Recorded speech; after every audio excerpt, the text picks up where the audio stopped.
মসজিদে নীরবতা ভেঙে দেওয়া এক রক্তাক্ত বিকেল। ইমামকে চাপাতি দিয়ে হত্যার চেষ্টা, ধরা পড়ল মূল হামলাকারী। চাঁদপুর শহরের প্রাণকেন্দ্র প্রফেসরপাড়ায় ঘটেছে এমনই এক ভয়াবহ ঘটনা।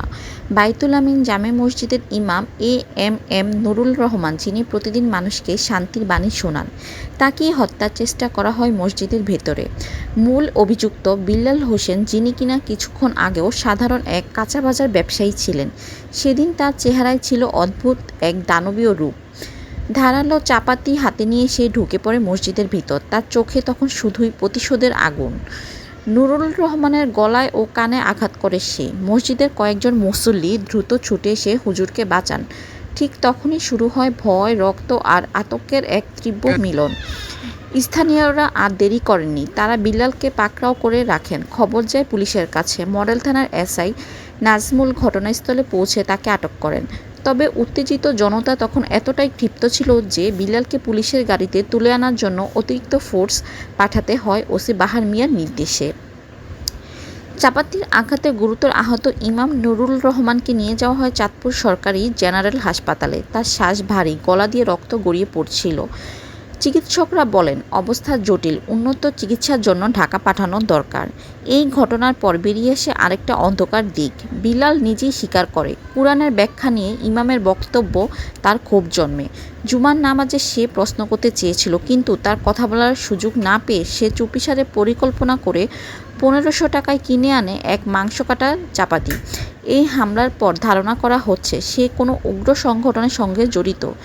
স্থানীয়দের চোখে এই হামলা আর শুধু ব্যক্তি আক্রোশের ঘটনা নয়, এ যেন নীরব সমাজের মুখোশ খুলে দেওয়া এক চরম মুহূর্ত। মসজিদের মতো শান্তির স্থানে রক্তপাত, এটা শুধু এক ইমামের উপর আক্রমণ নয়, এটা পুরো সমাজের অন্তর্গত ক্ষত। এখন প্রশ্ন একটাই, কিভাবে রক্ষা পাবে এমন পবিত্র স্থানগুলো?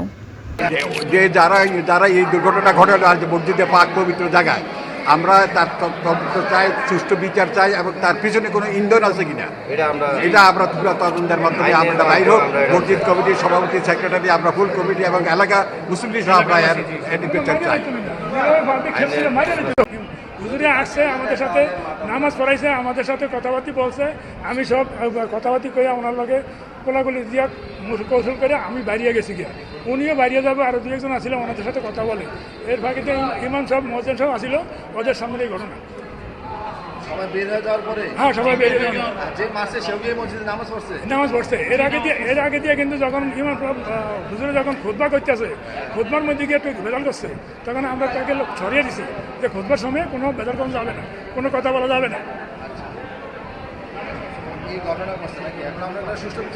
আমরা একটা সুস্থ বিচার চাচ্ছি, এবং কি জন্য হুজুরকে মারা হলে সে উগ্র মেজাজের লোক। সে তার বাড়ি হচ্ছে বকুলতলা, তার নিজ বাড়ি বিষ্ণুপুর বলে জানা গেছে। সে দীর্ঘদিন প্রফেসর পাড়ায় একটা কাঁচামালের দোকানে সে ব্যবসা করত।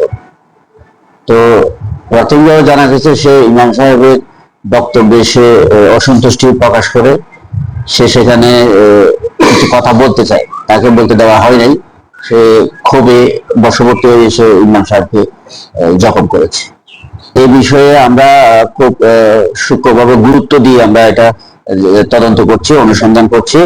এই ঘটনায় তার সাথে আর কেউ জড়িত আছে কিনা এটা আমরা অনুসন্ধান করছি। তদন্ত অব্যাহত আছে, মামলা রুজু প্রক্রিয়াধীন আছে।